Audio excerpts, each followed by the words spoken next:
Toronto isn't the only city where some voters are upset with their municipal representation. Allegations of unethical behaviour by elected officials is taking up council time in other municipalities across Ontario. Brampton, Cornwall, London and Milton. Are Ontarians well served by our municipal governments? We're going to get into that now with, in Vancouver, British Columbia, Andy Radia. He is a political columnist and blogger at Yahoo Canada News. And with us here in the studio, Andrew Sancton, he's a political science professor at Western University in London, Ontario. Mark Gerritsen, he's the mayor of Kingston, Ontario. Maddie DiMuccio, she is municipal councillor in Newmarket, Ontario. And David Tabucci is the former Ontario cabinet minister, now registrar and CEO of the Ontario College of Trades. And it's great to have everybody around this table here. And Andy, thanks for joining us on the line from the left coast. I'm going to just take a minute here to go through a bit of a list on some of the people who are making news these days, and not necessarily for good reasons. Let's bring this up if we can. Control room. Toronto Mayor Rob Ford, need I say more? I think everybody knows the story there. Brampton Mayor Susan Fennell was just on our program discussing criticisms of her salary and expenses claims. We have the Mayor of Cornwall, Bob Kilger, facing conflict of interest allegations after his son was hired as a local firefighter. The fire chief says there was undue influence used to get the former NHLer hired. The Mayor of London, Joe Fontana, former Liberal Member of Parliament, charged with fraud after he allegedly misused public funds in 2005 while he was a federal cabinet minister.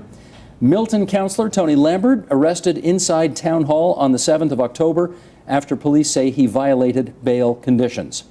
And as I go around the table quickly, am I missing anything here?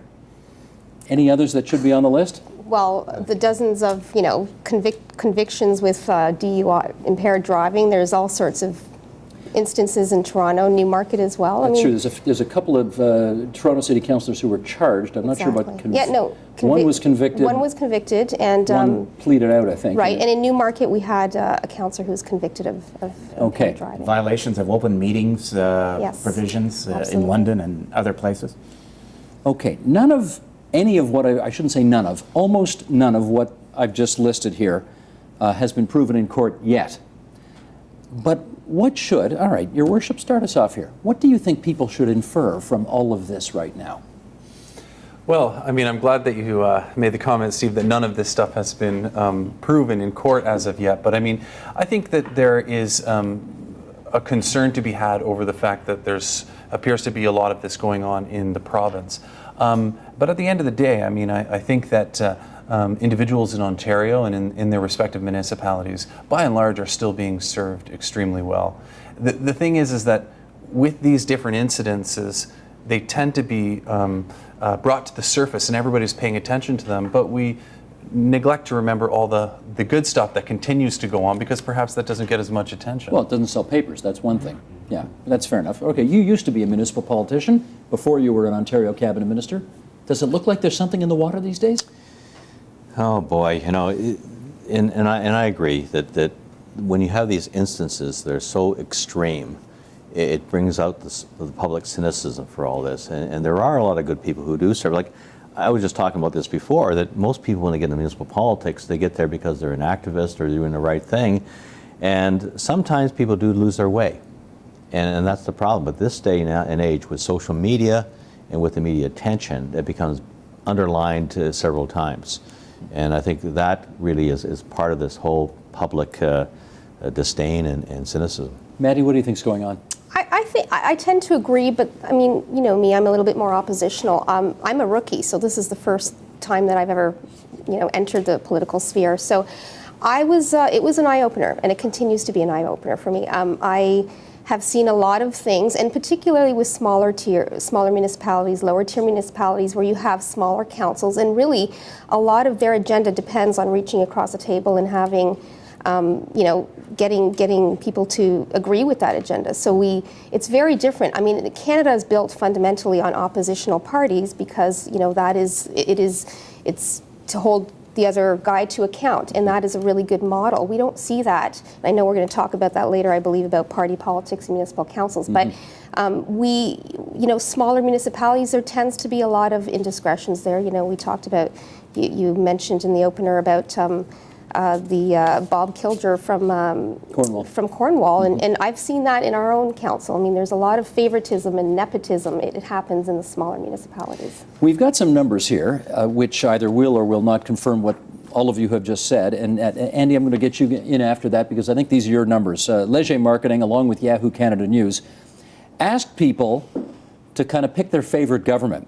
And those who are very confident or extremely confident in the federal government, 15% of the people said to that. The provincial government, 14% of the people. Coming first, actually, was the municipal government. 21% said that was their favorite level. And then they said those who are mostly satisfied or completely satisfied in those levels of government, how did it turn out? Federal government, 13%, provincial government, 10%, municipal government, 20%. So, Andy, we seem to have a situation where the municipal government is the favored level of government in the moment, in spite of everything that we've been saying today. Any thoughts about why that is? Yeah, I think there's a number of reasons. I think people, for whatever reason, they like the municipal government and they feel that they're served well by municipal government. Municipal politicians are accessible. You know, you can call them on their cell phones sometimes. Municipal politicians can make decisions relatively quickly.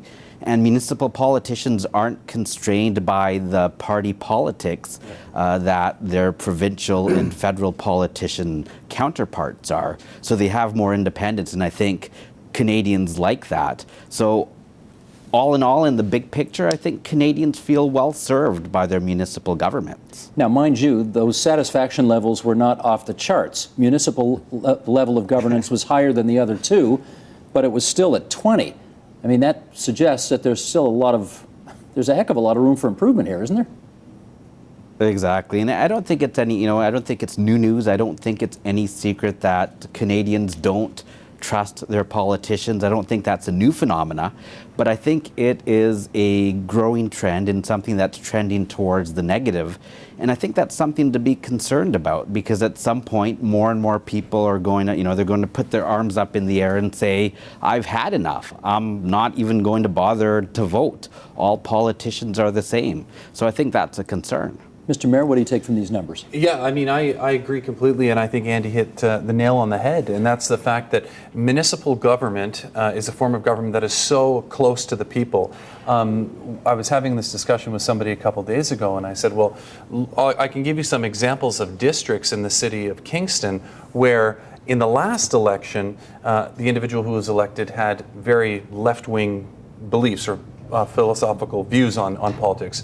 But then in the next election, the exact same people elected were on the complete opposite end of the spectrum. And why does that happen? I think it's because at the municipal level, people are so much more connected with the people that it depends so much more. They always say, people vote for the nice guy. Well, I think that applies so much at the municipal level, because the nice guy is the one that naturally comes to the surface, and nice person. Yeah. You know what term these days. Yeah, you know what I mean. So I mean, I think that at the end of the day, it's exactly what Andy was saying, is that the municipal level is so well connected with the people that the individuals end up coming to the surface, the people that people naturally like, because those are the ones that vote for. And yet, Andrew, 20%. I mean, that means 80% of the people out there are still to be convinced. Yeah, there's a lot of general opposition to government. What I just want to say about those numbers is that it's not just that one poll. There's almost decades of evidence from both Canada and the United States that when you ask people about levels of government, it's the municipal government that generally does better. Why do you think that is? I'm not so sure that I agree totally with the mayor that it's always because of people, that it's the politicians closer to the people, because many of the municipal issues are actually harder to understand. But it's because the municipal government delivers real services all the time. They collect your garbage, they generally keep the streets clean and smooth and everything. So people benefit from that in a very direct way. David? Well, there's no place to hide. In provincial and federal politics, you've got the party, you've got policies, and you can sort of hide behind those decisions made by the group. But in municipal politics, you're it. And they know where you shop, they know where you buy your coffee, they know where you buy your gas, and they're not afraid to come and ask you. They know where you live. Yeah. I mean, I still have people walking out of my house, and I've been 10 years removed from politics in general, and a long time from municipal politics, and they still want my opinion about things. But you see, that's what's great about, other than the city of Toronto, where you do have party politics, That's what's great. It's the individuals who stand on their own and have some integrity. And the problem is now with those numbers, you've got, it's not just people that don't like municipal politics. A lot of people don't care. And that's where that whole apathy part, we need to engage people better. We need to have politicians today that will inspire people. And someone said to me a really great thing the other day is, you've got two choices in politics. You either engage in the politics of fear or the politics of hope. And the Canadian people, whether it's Ontarians or the City of Toronto, I mean, they're hungry for someone who can come out there and inspire them and to give them hope. Councillor DiMuccio, what was the turnout like in Newmarket in the last election? Do you remember? Yes, I believe it was 32%. It was one of our lowest that we've ever had. But if I wanted to, I'd like to expand on what my colleagues here said. I think that it's easy for somebody to say municipally, yes, we support that level more, because there's less recognition, and so a lot of us we don't have party resources, so we rely on putting our faces in the paper and spending money to say happy or Merry Christmas, so it's the face. So, and so we also don't necessarily define ourselves around a certain philosophy or a certain, whether it be a left or right-wing philosophy. You do, though. I do, and I'm very outspoken about that, and there's nothing wrong with it either, because the truth is, the reality is most municipal politicians, and I'm not saying all, but many do actually belong to some sort of party. They're political people, let's face it, we love politics. So.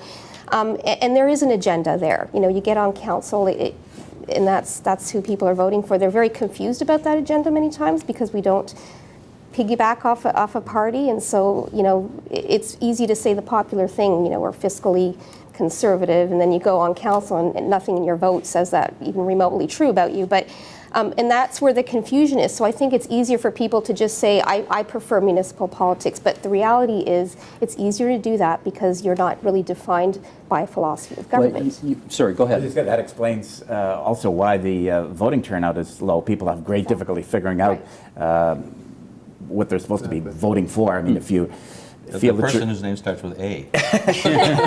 There is some evidence to show that's exactly true. I've heard that so many times over the years. It's true, and if you've got name recognition from some other thing, of your baseball player or something, you do better in nonpartisan polls. And just building on that, I have an individual who works in my office, and she used to work in a provincial ministry office, and she says she was blown away after coming to my office and saying the connectivity of the public with a mayor's office is night and day compared to that of with a ministerial office provincially.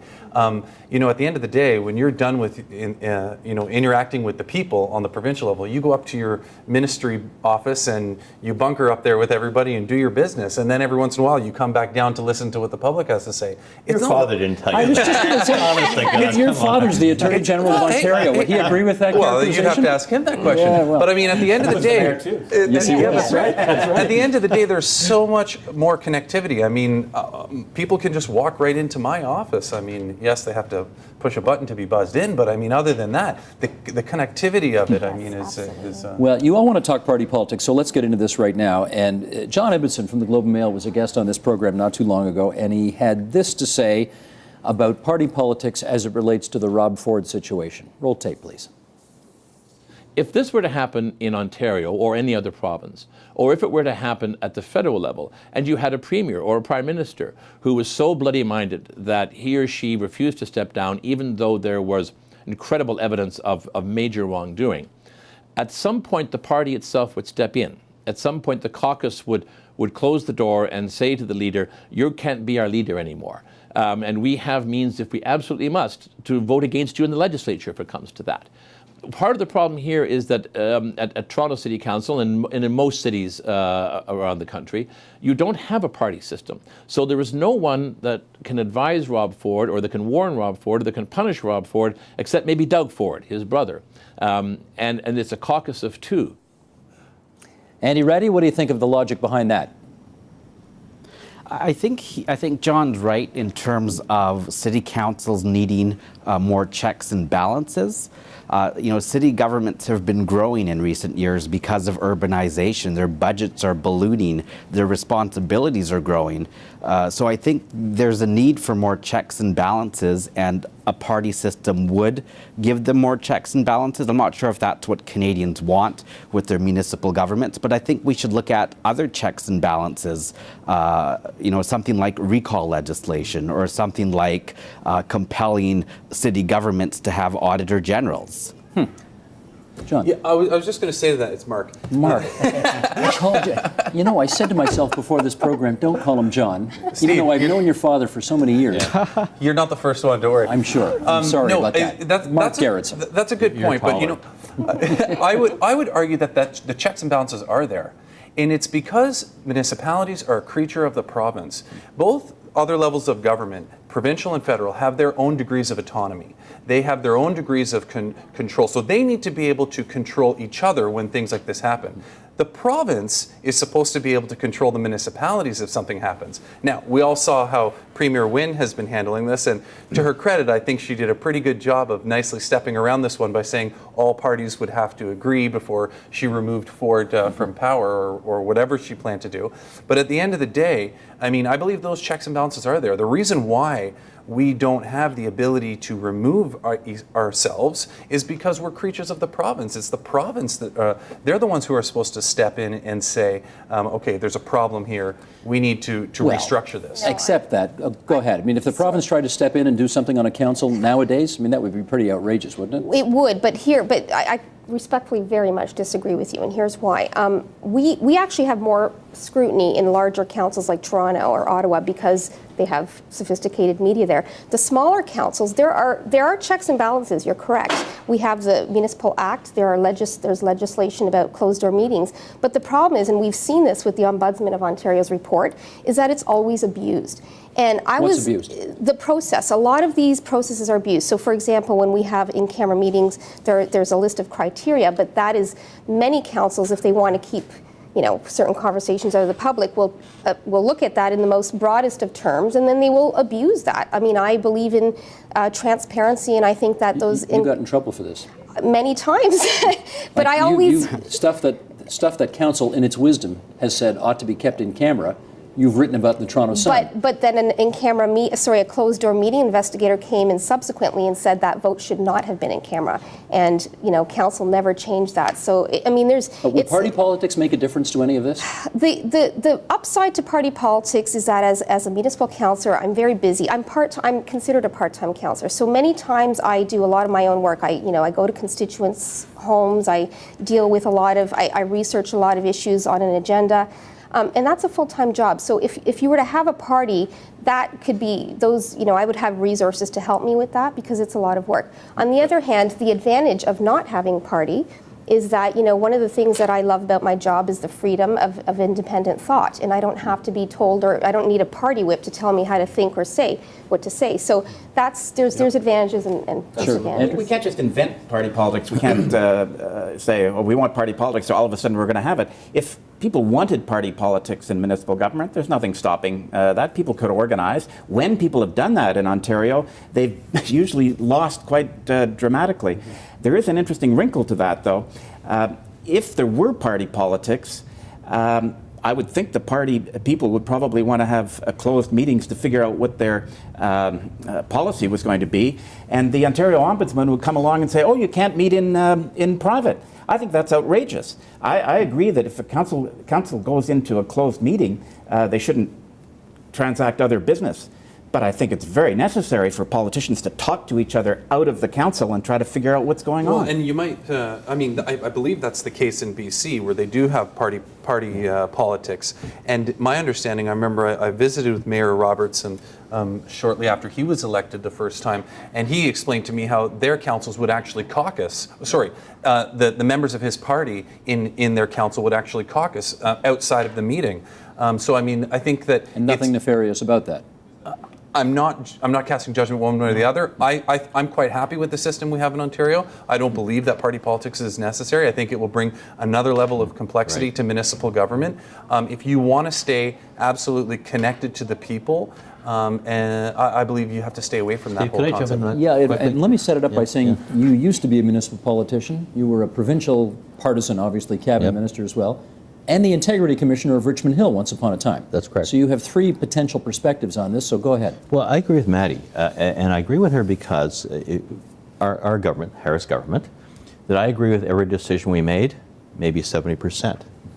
Did I agree with every decision I made when I was a municipal councillor? Yes, 100%, because that was on my head. And I was directly responsible for these decisions. That's why I like that system where you haven't got the parties there telling you what to do. And that way the individual can stand or fall on their own integrity in their decisions. But Jonathan's position is, if we did have party politics at City Hall, the party could take a Mayor Ford aside and say, you know what, you're bringing us all down here. The mayor is only one vote. And so you look in terms of the composition of these councils, there's ways like you're one vote. So if you did something outrageous where you are, your entire council can vote against you. And it's funny because they say about all these powers that have been stripped from Rob Ford. In reality, he's been stripped to the same level as every other mayor in Ontario. Because those are powers that were given to him by council. Those are the same ones that they're now removing. So by removing those, he's equivalent to any other mayor in Ontario. You probably have a little better budget than he does. But the point is, let's just explain this. There's a City of Toronto Act, right, that gave the Mayor of Toronto additional powers that most mayors don't have. And power to tax. Right. Power to tax. Steve, if I can also add, though, I mean, and I'm sort of on both sides of the fence here, because I think that the disadvantage, though, of not so we have parties for opposition, and I said this earlier in the show, there's got to be some sort of opposition. When you have a smaller council, like in our situation, there's there's 9 of us, right? Okay. So if you've got, a couple of councillors that have a certain agenda, they need to be able to reach across the table and get that agenda. It's sort of like tit for tat. So you scratch my back, I scratch yours. And do we really have good governance when that happens? No. It's the problem is politics is the art of the possible. I know, but my own experience. I am the only oppositional council, and many council members across Canada have contacted me and said, I'm just like you. I oppose, but my other 5 colleagues are always against me, and there's and so sometimes I just sort of have to, plug my nose and vote in harmony. So you have a lot of 8-1 votes? Absolutely, but you know what? The feedback that I have from my constituents is thank you for being oppositional. I agree with a lot of the things you're saying, and so that is the problem with smaller councils is that you really rely on working with others, and sometimes you get groupthink, and so that's where the disadvantage is. Andy, let me bring you in and ask you about recall, because and there's a private member's bill, I gather, coming out of the legislature as well.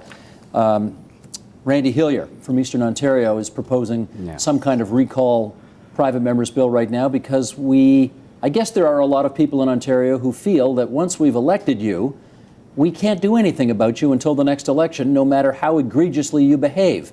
Do we need recall in Ontario right now? I think so. Personally, that's my opinion.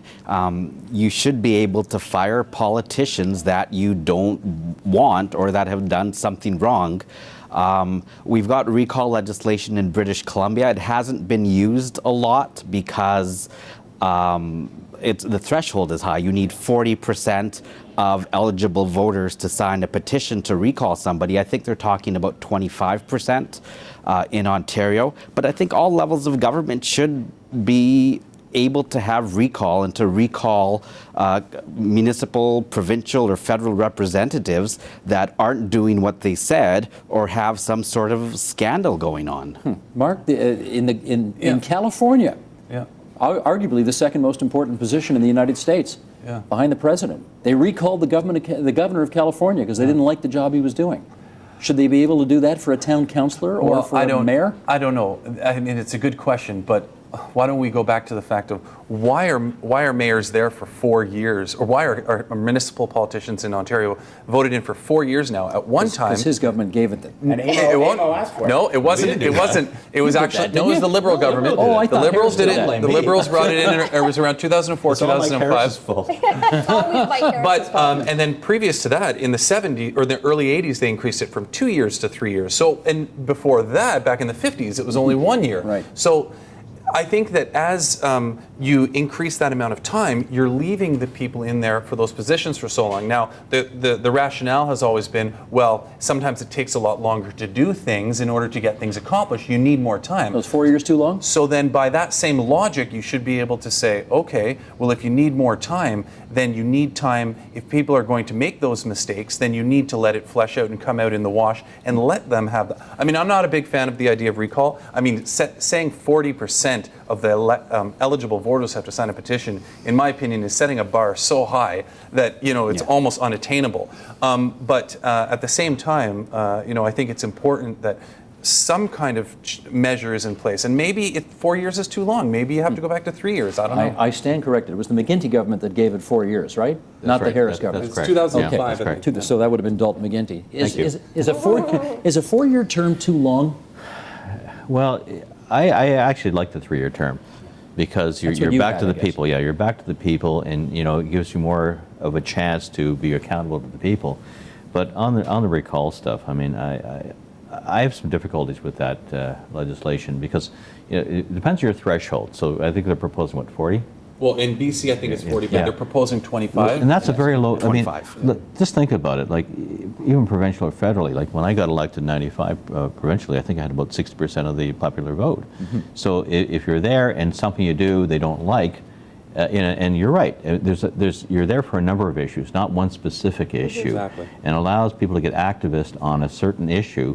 And if it's 20%, that's a very low threshold. If you've been elected 50% or higher, too. Andrew, what do you right? think of recall? I'm skeptical of it. I just want to come back to the term business because I think it's really interesting how this connects with what John Ibbitson was saying. When municipal governments were arguing for the 4 year term, they were basically saying we want to be like the big guys. They have 4 year terms of the majority government, so we want to be like them. If it's only a 2 year term, we're just in the minor leagues. And so it went from 2 years to 3 years to 4 years. But what people forgot was exactly what John Ibbitson was talking about. In a majority government, if a leader screws up, the party caucus can rebel. But so we invented the 4 year term with no way of getting rid of somebody who was stuck there for 4 years. So And what that's do a we do? serious problem. So what do we do about well, that? I think we have to have a combination of things. I'd probably not recall, but if somebody's charged criminally, for example, which Mayor Ford isn't, but our mayor is In London. in London, yes, then there's a mechanism in Quebec where people can go to a court and a judge can rule whether a mayor should not serve while he or she is facing criminal conviction. Those are the kinds of things I think we have to think about. I think it's also important to remember that you only get a 4 year term. Like, yes, the rationale was give them a 4 year term because the province and the feds have it too. But they only get a 4 year term if they're elected by a majority government. Yeah. So if they're elected with a minority of the vote, they don't get that, and they can be going back to the polls in a year. However, you can have a council that is elected or a mayor that is elected, you know, with just the threshold. And yet they'll still have that full 4 years. So, I mean, it's... What do we do about politicians, though, who, well, the Ford example is a good example. Certainly when people elected him 3 years ago, they probably did not envisage the kind of behavior that they've learned about. What are they supposed to do other than wait another year for an election?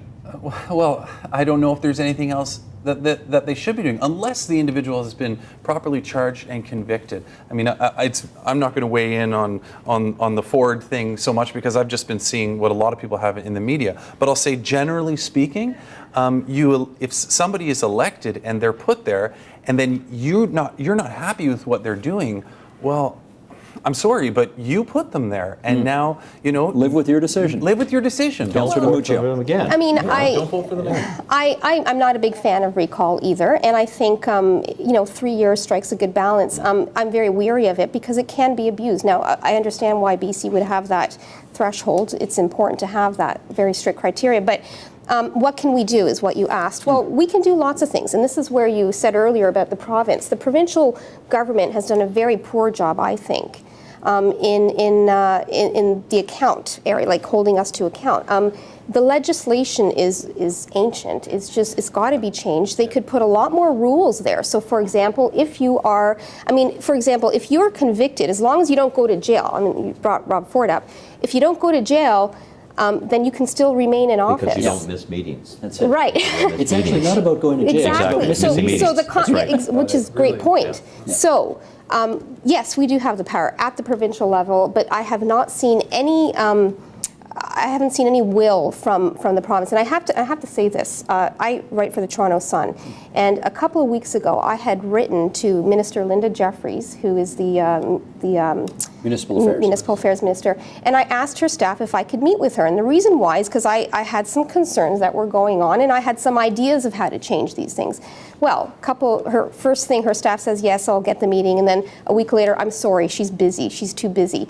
Well, I mean, this gives you a little bit of a hint of where this government is at when it comes to municipal politics. And quite frankly, as we go into an election year next year, likely next year with the province, I'm really surprised to see that none of the three parties have actually made this an issue. And I'm amazed at it, because municipal governance, and your poll said it right there, most people care about municipal governance. The fact that they are not making this an election platform about how we can improve it really surprises me. Can I do one fast follow-up here? Sorry, it's your show, not mine.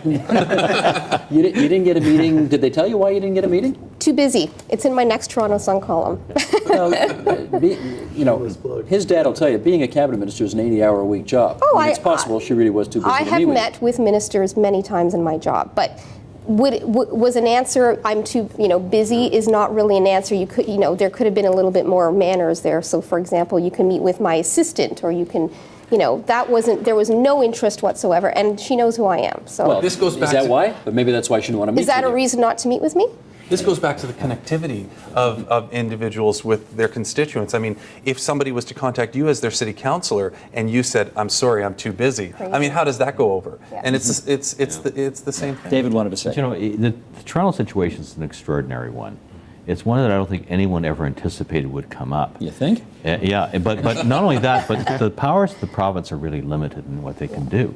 If anything, like, you can have an inquiry through a municipal act. You could pass a law saying Well, that. no, but that's new current action. policy. That's new action in the legislature to do that. But I mean, current law, you could have an inquiry into it, but then what do you do with that? So it's limited because it's not thought of before. But they could introduce new legislation. And could what they? is- Well, no, they absolutely can do that. They can do something in the legislature. Exactly. And But what your is point the is there's nothing on the books today. But there's minority government what too, is the so unless you get ombuds- all the parties to agree to this, and I'm actually surprised that people weren't agreeing to all this right now. Yeah. Well, what does the ombudsman say? He writes these reports. I know there's one coming up. He says it this every year. He says the in-camera meetings are almost, in many places like Sudbury. We didn't mention Sudbury. They had issues Lots of there. in-camera meetings. Lots of inappropriate in-camera meetings. And, they got heck what's the for it. punishment? Just a slap on the wrist. There is no real. It's not enough. So that's one of the areas that they can change to make it, look, we're not tolerating One of the this. things, somebody came up with this earlier, we should talk about this for a bit. Your vote's important. When you make a decision, you should, the argument goes, have to live with that decision. You don't just throw your vote against the wall and say, whatever, they're all the same. You got to live with the decision for 4 years. Do you think, Andrew, that if the significance of that came home to roost, people would take the process more seriously? Well, I know people who've become very interested in municipal government all of a sudden after all of the Rob Ford thing. So I think there'll be an uptick in interest. But voters can't be expected to look ahead 4 years and to figure out what somebody's going to do that's really crazy. Although in Rob Ford's case, there was a fair amount of evidence that he was a bit out of control. So sure, people have to pay attention, should be paying attention, but it's not a perfect world. And even conscientious municipal voters have lots of other things to do in their lives other than keep track of all Andy, this. I should get you on that too, because the thinking is one of the bad things about recall is that people can correct mistakes, or people can correct half-hearted judgments that they make about politicians. The thinking here is, if you're going to make a decision, you got to live with it for 4 full years, so make a good decision. What do you think? Well, I think that's one of the reasons that people don't vote in municipal elections, because it is so hard, because we don't have political parties. It's hard to research 8 or 9 different candidates and to find out what all their positions are.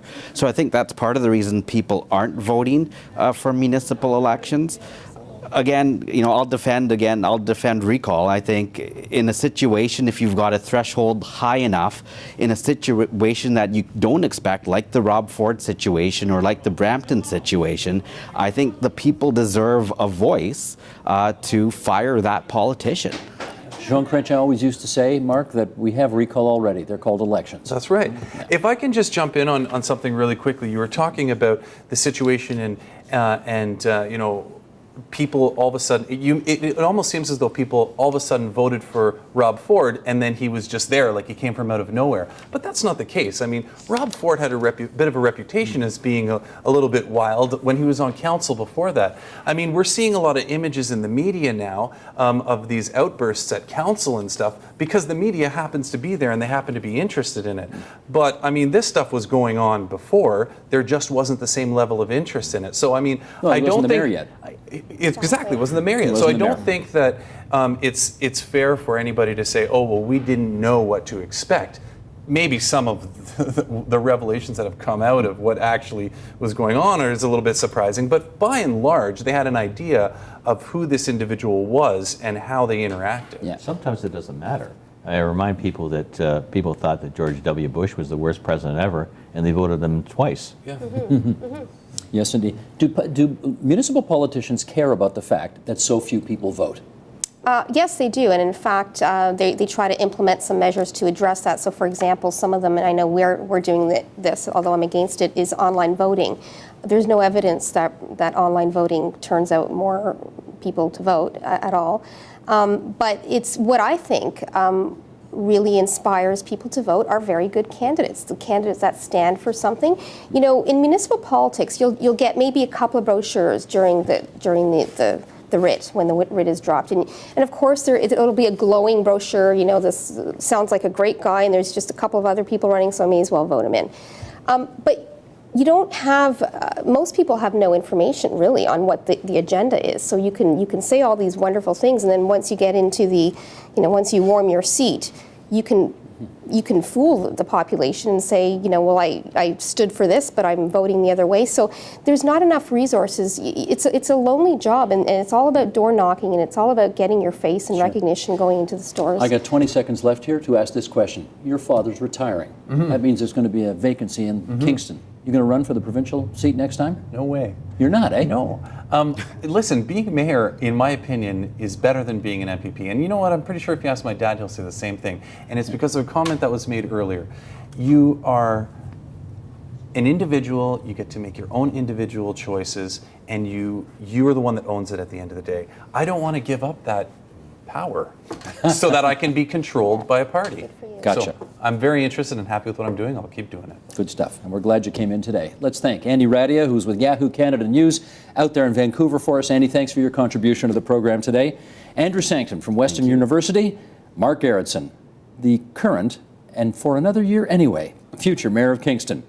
Matty DiMuccio, the councillor from Newmarket, and David Tabucci, the former Ontario Cabinet Minister. Thanks so much, everybody, for joining us tonight around the table here. Support Ontario's public television. Donate at tvo.org.